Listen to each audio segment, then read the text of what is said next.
ضلع سینٹرل تھانہ new Karachi police کی شاندار انٹیلیجنس بیس کارروائی۔ نیو کراچی پولیس نے خفیہ اطلاع پر کامیاب کارروائی کرتے ہوئے خطرناک ڈاکو فہیم کو گرفتار کر لیا، جبکہ اس کے ساتھی علی اور حسن عرف بیلچہ موقع سے فرار ہو گئے۔ پولیس کے مطابق گرفتار ملزم فہیم اس سے قبل بھی کراچی کے مختلف تھانوں میں گرفتار ہو چکا ہے اور ریکارڈ یافتہ ہے۔ ٹیوشن سے پڑھ کر گھر جانے والی طالبہ کے ساتھ ہراسانی کا واقعہ۔ گجرانوالہ میں تھانہ باغبان پورہ کے علاقے محلہ غلام حسین والا گلی میں یہ افسوسناک واقعہ پیش آیا ہے۔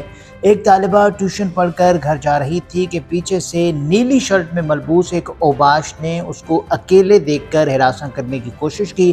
پولیس نے علاقہ مکینوں سے اپیل کی ہے کہ اس اوباش کی شناخت کریں، تھانہ باغبان پورہ پولیس کی مدد کریں تاکہ لوگوں کی بہن بیٹیاں اکیلے جاتے ہوئے خود کو محفوظ محسوس کر سکیں۔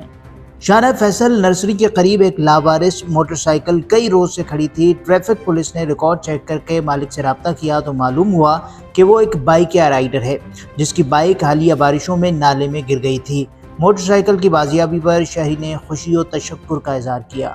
بلدیہ عظمیٰ کراچی کا عباسی شہید اسپتال کے فیمیل ہیموفیلیا وارڈ سے متعلق گمراہ کن پروپیگنڈے پر وضاحتی بیان۔ لیڈی مریضوں کے سماجی تحفظ اور پرائیویسی کو مد نظر رکھتے ہوئے تصاویر جاری نہیں کی گئی تھیں۔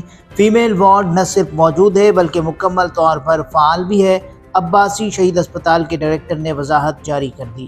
عوامی نمائندوں کا جھوٹے پروپیگنڈا کے بھرپور مقابلہ کرنے کا اعلان۔ شہر میں جاری ترقیاتی کام دیکھنے کے بعد کچھ شرپسند عناصر نے گمراہ کن بیانیہ بنانے کے لیے پروپیگنڈا مہم شروع کر دی اور جھوٹ کا بازار گرم کر دیا۔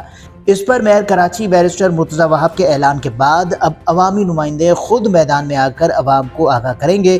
نیو کراچی میں جاری ترقیاتی کام پر بلدیاتی نمائندے اپ ڈیٹ کریں گے۔